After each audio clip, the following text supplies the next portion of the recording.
ኬቪን ደብሮይን የሲቲ የምንጊዜ ምርጥ ተጫዋች ነው። ከሰርጂዮ አጉዌሮ፣ ዴቪድ ሲልቫ እና ቪንሰንት ካምፓኒ ጋር አብሮ ከኢታድ ውጪ ሐውልት ሊቆምለት የሚችል እሱ ነው። ነገር ግን ከ10 ዓመታት ቆይታ በኋላ በዓመቱ መጨረሻ ከማንቸስተር ሲቲ ጋር እንደሚለያይ ይፋ አድርጓል። በዛሬ ቪዲዮ ስለ ኬቪን ደብሮይን እና ማንቸስተር ሲቲ መለያየት አጭር ቆይታ ይኖረናል።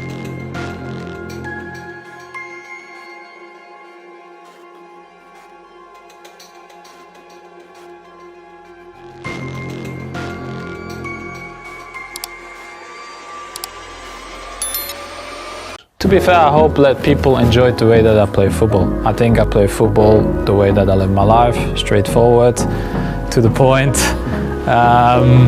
If you like me, you like me. If you don't, you don't. I'm okay with that. ኬቪን ደብሮይን በዚህ ሲዝን መጨረሻ ማንቸስተር ሲቲን እንደሚለቅ አሳውቋል።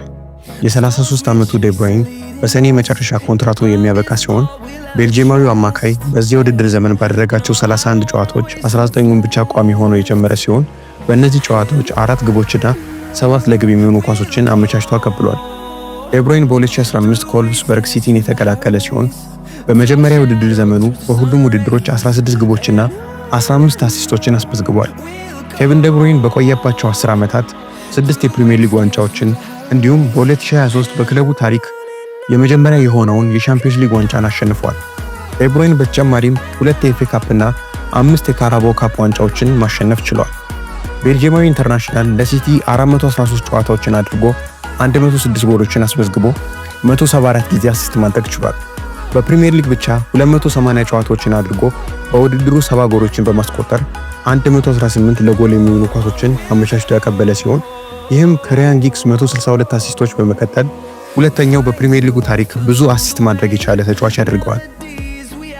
በ2019-20 እና በ2021-22 የውድድር ዘመን የፕሪሚየር ሊጉ ምርጥ ተጫዋች ተብሎ 2 ጊዜ የተሸለመ ሲሆን በታሪክ ውስጥ ይህንን ማድረግ የቻሉት 3 ተጫዋቾች ቴሪ ሄንሪ፣ ክርስቲያኖ ሮናልዶ እና ኔማንያ ቪዲች ብቻ ናቸው። በ2019-20 በአንድ የውድድር ዘመን 20 አሲስቶችን በማስመዝገብ የፕሪሚየር ሊጉን ሪካርድ ከቴሪ ሄንሪ ጋር መጋራት ችሏል። በ2021 ደብሮይን በ2023 የሚያልቅ በነበረው ኮንትራት ላይ ተጨማሪ የ2 ዓመት ማራዘሚያ በመፈረም እስከ ሰኔ 2025 ድረስ የሚያቆየውን ውል ፈርሟል።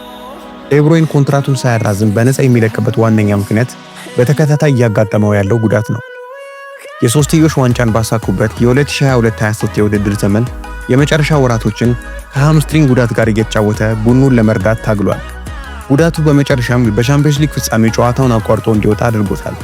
በ2022-23 የውድድር ዘመን 49 ጨዋታዎችን ካደረገ በኋላ ደብሮይን በቀጣዮቹ የውድድር ዘመኖች ያነሰ ጨዋታዎችን አድርጓል።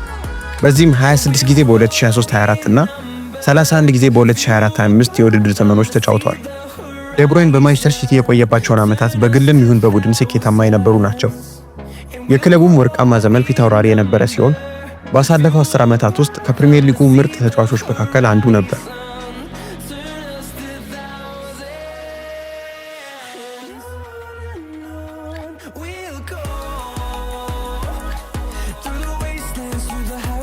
የዛሬው ስለ ኬቪን ደብሮይን እና ማንቸስተር ሲቲ መለያየት ያወራንበት ቪዲዮ ይህንን ይመስላል። ቪዲዮ ከተመቻችሁ ቪዲዮውን ላይክ፣ ቻናሉን ሰብስክራይብ እንድታደርጉ እጋብዛችኋለሁ። በሌላ ቪዲዮ እስከምንገናኝ ሰላም ሁኑ።